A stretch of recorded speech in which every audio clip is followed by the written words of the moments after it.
welcome back. We continue live right here at Pittsburgh CW, 412-575-2600. Bob Pompiani and Gene Collier with you tonight. Dave in Bell Vernon is up next right now. Hey, Dave. Yeah, Bob, I was heard on TV today where Brady has always struggled down in Miami. He's lost 4 out of 5, and I just wanted to make sure you... Yeah, in fact, the Steelers have petitioned the NFL to move Sunday's game to Miami, and they declined. Okay. Thanks for the call. There's something about that matchup down there. I don't know what it is exactly, although they won there last year, Gene, but hey, every player, every team has a place where it seems to never put out their best effort. Yeah, it is kind of unusual. The opposite is Buffalo, where they're like 72-2. All right, let's go. It's like Pittsburgh and Cleveland. Mike in Squirrel Hill. Yes, Brady's had 2 bad games in a row.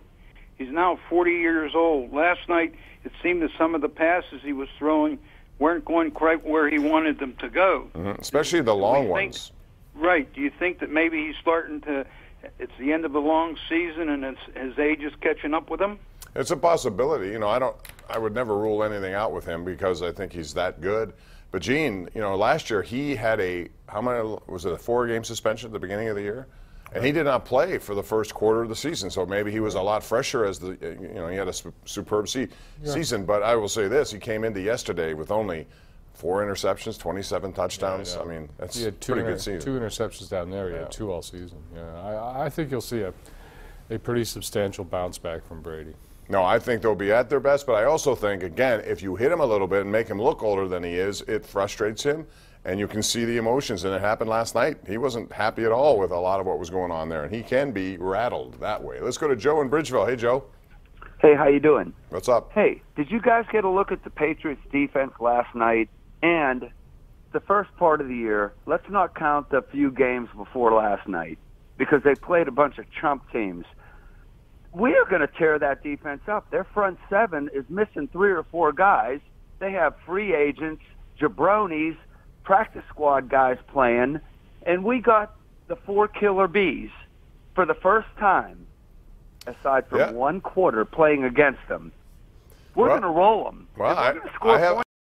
We're going to outscore them. Even if our defense sucks, we're going to outscore them. I think a lot of people agree with that assessment, and it may come down to that again. It was 39-38 here last week. Gene, you know, as many people want to worry about the Steeler defense stopping Brady, I would look at it as this caller has said, just how are they going to stop Roethlisberger with Bell, healthy, playing well, Bryant, all those guys, and Brown? That's not going to be an easy assignment. Yeah, no, it's not, but I think a lot of people are looking at it that way, that if the Patriots cannot stop Jay Cutler, what are they going to do with Ben Roethlisberger?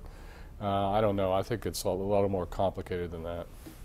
Yeah, but you would expect now the over and under line is higher than most. I would expect a lot of points. I don't think there's any other way to look at it. Do you?